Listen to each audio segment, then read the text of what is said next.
Alhamdulillah wa syukur ala ni'matillah. Kita sama-sama sudah membacakan surat Yasin yang tujuannya adalah pahalanya dilimpahkan pada almarhum dan almarhumah, para tua kita khususnya, dan umumnya kepada para kaum muslimin wal muslimat. Untuk itu mari kita lanjutkan dengan sedikit pembahasan tentang masalah ilmu. Kita masih membahas di seputar sholat.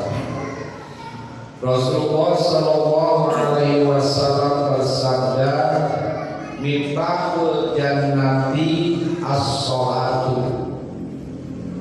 Kuncinya surga itu sholat. Jadi kalau kita ingin masuk surga, ya harus punya kunci. Yang kuncinya itu sholat, khususnya sholat 5 waktu. Jadi kalau orang yang tidak sholat 5 waktu, jangan berharap masuk surga. Ya karena tidak punya kuncinya, ya tidak punya kunci. As-sholat itu adalah kuncinya surga. Miftahul jannati as-sholatu, kuncinya surga itu adalah sholat.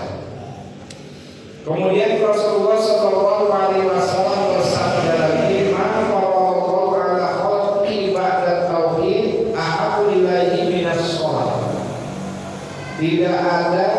Tidaklah Allah mewajibkan atas makhluknya, tidaklah Allah mewajibkan atas hambanya setelah tauhid. Setelah tauhid, kalimat la ilaha illallah, ahabbu ilaihi minas sholat, yang lebih dicintai daripada sholat. Jadi sholat itu urutan kedua setelah tauhid. Makanya orang itu gampang sebetulnya. Pokoknya dia iman, sholat, insya Allah masuk surga. Karena kalau udah sholatnya betul, imannya betul, insya Allah amal-amal yang lain ngikutin. Ya amal-amal yang lain ngikutin. Jadi kuncinya adalah iman, kemudian sholat. Baru amal-amal yang lainnya insya Allah diterima oleh Allah Subhanahu wa Ta'ala. Ya. Jadi yang paling dicintai setelah tauhid adalah sholat. Walau kana sayun ahabbu ilaihi, dan seandainya ada sesuatu yang lebih dicintai daripada sholat, la ta'abbada malaikatu, pasti malaikat juga ibadah.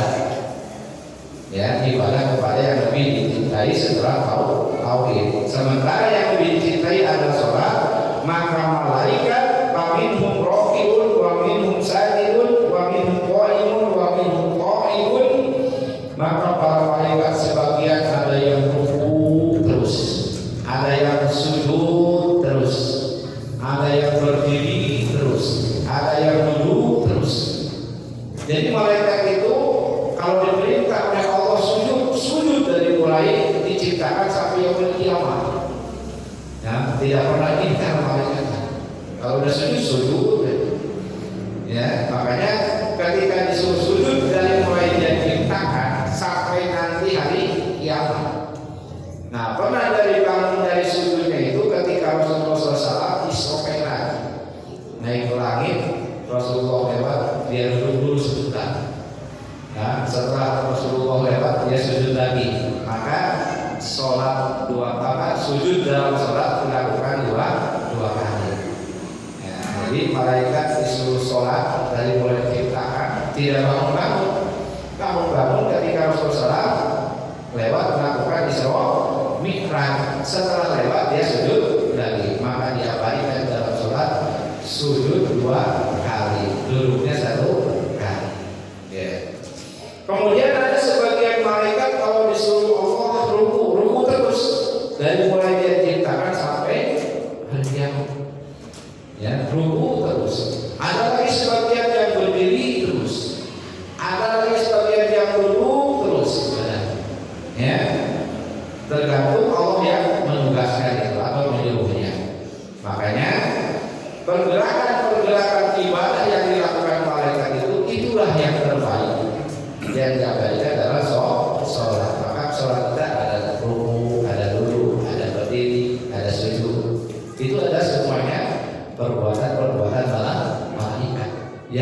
disuruh oleh Allah Subhanahu wa taala.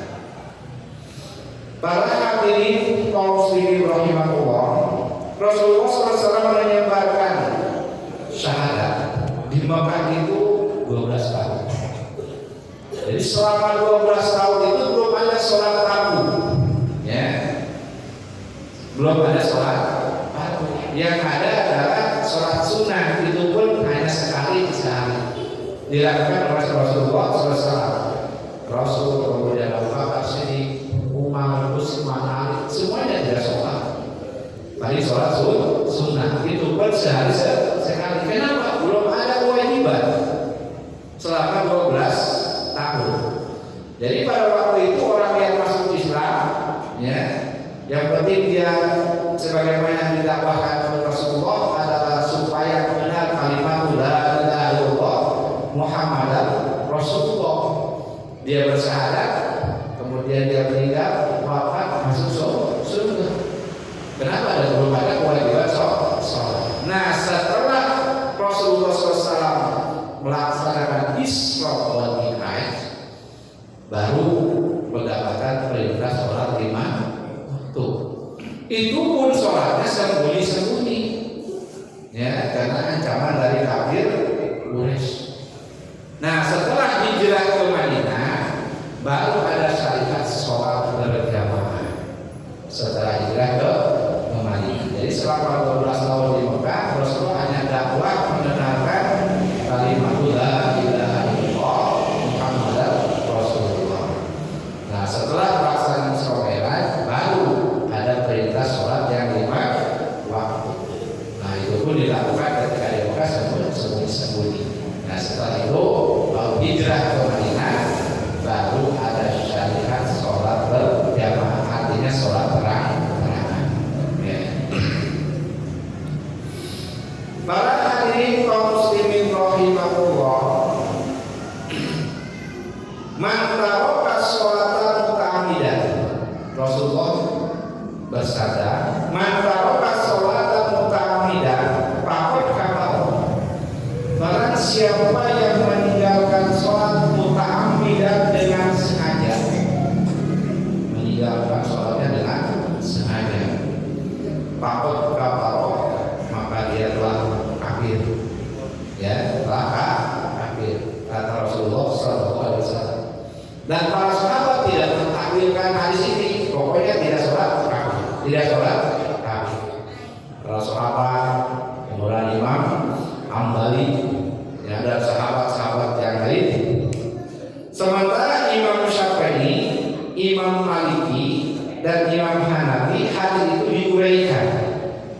diuraikan lagi, tidak langsung setelah sholat tidak sholat sengaja kafir, diuraikan.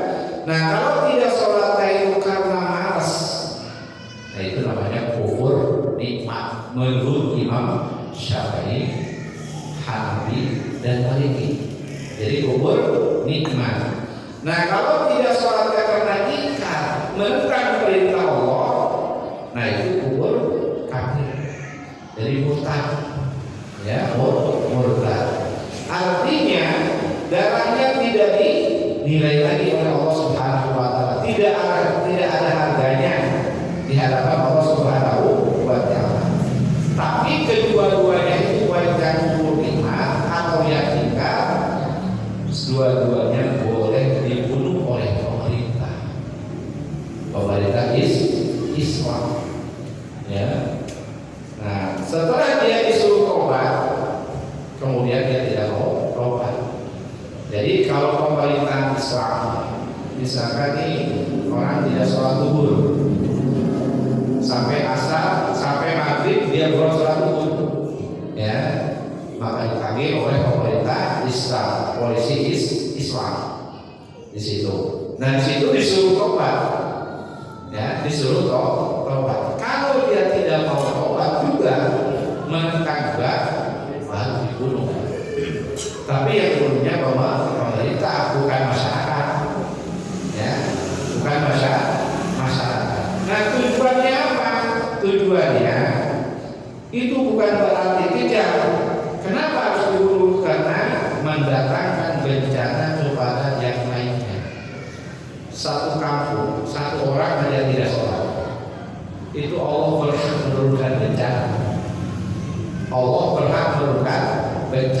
Jadi Allah itu adalah menyelamatkan umat yang banyak daripada yang satu orang. Tapi itu pun disuruh dulu tobat, bukan sementara tidak sholat kamu lepas dulu, bukan. Diarahkan dulu, dirayu dulu supaya dia mau tobat. Ya, kayak kalau dia tobat ya tidak jadi. Tapi kalau tobat, kalau tidak tobat, maka dibunuh. Dan yang dibunuh ya bukan masyarakat umum, tapi oleh pemerintah. Itulah hukum dalam Islam. Intinya, ya udah tahu dari panggil polisinya, kemudian diinterogasi, disuruh tobat ya tentu dia pasti pilih tobat daripada dibunuh. Ya supaya tidak ada bencana. Karena kalau sudah bencana turun, baik yang tidak sholat atau yang sholat pasti kena semua. Ya, makanya di sini hukum Islam menyelamatkan umat yang banyak daripada orang satu orang. Jadi satu kampung satu orang saja tidak sholat, nah sangat berat Allah mendatangkan bala. Jadi dia mendatangi, dia cabut imannya terlepas dari pihaknya. Ya. Nah itu kalau dia dengan masalah akal kabaroh, barang siapa yang meninggalkan sholat dengan sengaja maka dia telah kafir.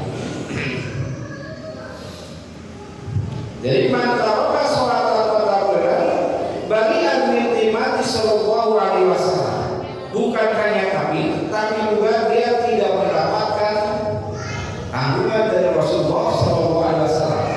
Walaupun dia orang Islam meninggalkan sholat dengan sengaja, maka Rasulullah lepas tidak mau menanggungnya. Ya, di sisi Rasul itu ada yang mana syafaat, tidak akan memberikan syafaat kepada orang yang sudah meninggalkan sholat. Jadi Rasulullah lepas tangan kalau tidak mau sholat. Jadi kalau orang yang mati tidak sholat karena malas, nah itu ya bukan termasuk tahun. Itu karena malas jadinya. Tapi menurut Imam Hambali, walaupun karena malas, itu nggak boleh kalau dia mati dikubur di kuburan orang Islam. Harus dikuburan orang kafir, walaupun sholat tidak sholatnya karena malas. Tapi kalau menurut Imam Syafi'i tetap dia adalah orang Islam, tetap dikuburkan di kuburan Islam.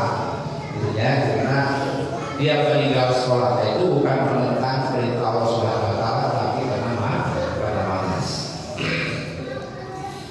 Para hadirin kaum muslimin rahimahullah, Abu Hurairah berkata,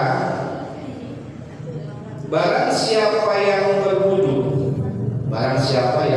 berwudu, lalu dia membaguskan wudunya sempurna, kemudian dia keluar berangkat dengan sengaja untuk sholat menuju masjid, maka sesungguhnya dia dalam sholat selama dia menuju ke masjid. Jadi ketika kita berwudu dengan sempurna, kemudian kita berpakaian dengan rapi, kemudian kita menuju ke masjid, nah itu di perjalanan kita jalan itu sama dengan pahala sholat, karena dianggap sholat oleh Allah Subhanahu Wa Taala dengan niatnya yang tulus itu, dengan niatnya yang tulus melaksanakan perintah Allah, melaksanakan kewajiban, padahal dia belum sholat, sudah dicatat pahala sholat oleh Allah Subhanahu Wa Taala.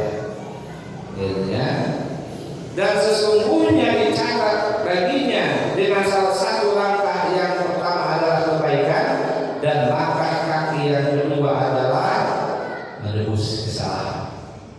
Ya, jadi sejak kita melangkah yang kanan, kebaikan dicatat oleh Allah Subhanahu Wa Taala. Kemudian langkah yang kiri, dihapus kesalahan kita. Makanya di situ dicatat sebagai orang yang sholat. Intinya itu adalah keunggulan dalam sholat. Bahkan Abu Hurairah bertanya, bagaimana kalau pulang rumahnya jauh dari masjid? Lah itu pahalanya lebih besar. Kenapa? Karena langkahnya lebih banyak. Langkahnya lebih banyak, lebih jauh dari masjid, kemudian dia berangkat terus menjadi walaupun hujan, walaupun terik matahari, ya, itu ganjaran atau pahalanya lebih besar daripada yang dekat ke masjid. Kenapa? Langkahnya lebih banyak. Itu Abu Hurairah. Jadi Abu Hurairah menjawab, banyak langkahnya, banyak pahalanya. Para hadirin kaum muslimin rahimahullah, inna awalu ma yunzar bi minal amali abdi yaumal qiyamah as-shalah. Sesungguhnya awal amal hamba yang dipandang oleh Allah Subhanahu wa taala nanti di hari kiamat, as-shalah itu adalah salat. Bila amal salatnya itu baik, maka dianggap baik oleh Allah Subhanahu wa taala amal yang lainnya. Tapi sebaliknya bila amalnya itu rusak, bila sholatnya itu rusak, maka amal-amal yang dilakukan itu rusak, dianggap tidak ada harganya. Kalau sholatnya itu tidak sesuai dengan ketentuan agama. Jadi penentu sholatnya, penentu diterimanya amal-amal yang lainnya. Walaupun amal-amal yang lainnya banyak, tapi kalau sholatnya tertinggal, apalagi tidak sholat, maka sulit untuk diterima Allah Subhanahu wa taala. Dan juga Rasulullah SAW bersabda, ya Abu Hurairah, mur ahlaka bis-shalah. Hai Abu Hurairah, perintahkan keluargamu, anak-anakmu, ya, istrimu untuk melaksanakan sholat.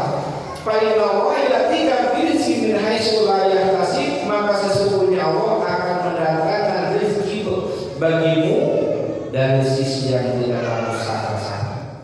Jadi sebetulnya sholat itu bukan penghalang rezeki, ya, sholat itu bukan penghalang rezeki, mendatangkan sumber rezeki.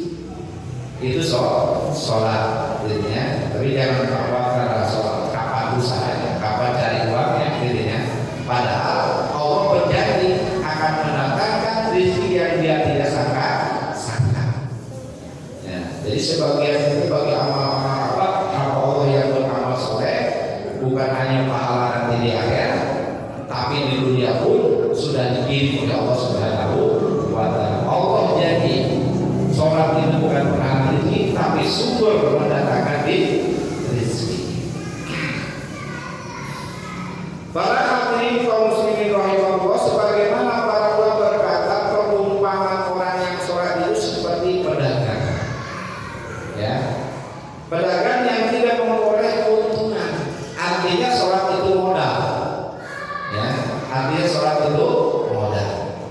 Jadi kita kalau beramal harus punya, kalau mau berdagang harus punya modal dulu, ya, tentu modal sholat itu kan, modal dalam agama itu adalah sholat. Untuk meraih pahala-pahala yang berikutnya adalah amal-amal yang lainnya, seperti sholat sunnah, ya, qobliyah, ba'diyah, sholat witir, sholat tahajud, ya, kemudian sholat duha, kemudian sholat hajat dan lain-lainnya. Kemudian juga amal-amal yang lainnya tidak bersolat. Nah itu untuk menambah pahala, karena modalnya kita sudah punya, yaitu sholat yang lima waktu.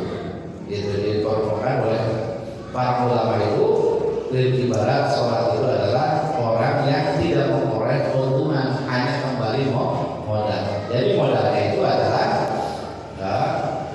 sholat. Kalau kita ingin mendapatkan keuntungan, jangan sampai kita melaksanakan sholat sunnah sementara sholat wajib kita abaikan. Nah itu tidak akan mendapatkan keuntungan karena modalnya tidak ada. Jadi apabila kita ketika hidup di alam dunia merasakan ketika masih muda banyak ketinggalan sholat, ya, maka sebaiknya kita mulai pokok. Jangan memperbanyak sholat sunnah. Kenapa? Kalau kita memperbanyak sholat sunnah sementara kodok yang wajib ditinggalkan, ya, ditinggalkan. Kodok kapan saja boleh, ya. Nah itu baru kita melaksanakan sholat sunnah. Kalau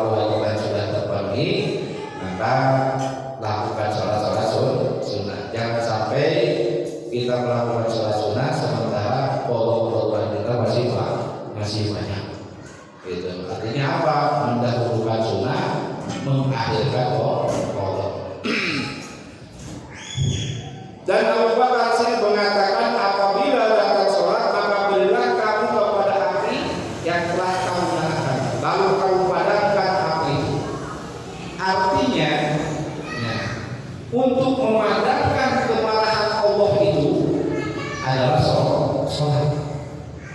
Karena kalau orang tidak sholat, Allah itu murka. Nah, untuk memadamkan kemarahan Allah itu tidak ada lain dari sholat.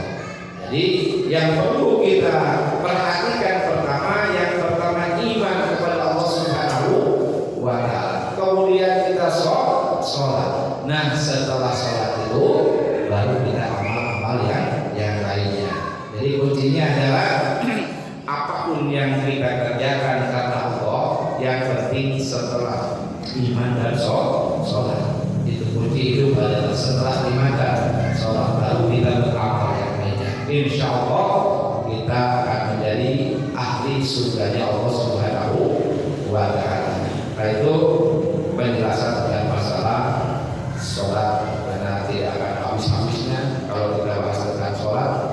Dan mudah-mudahan dengan adanya keterangan ini, penjelasan ini, kita lebih bersama lagi melaksanakan sholat berjamaah di masjid, agar supaya kita benar-benar menjadi hamba Allah yang dicintai Allah Subhanahu wa Ta'ala.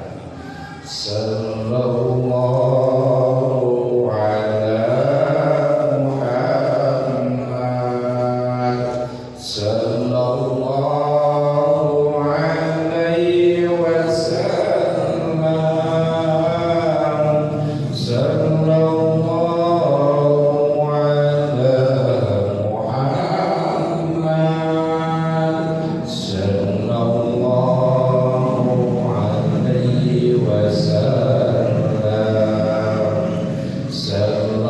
Allah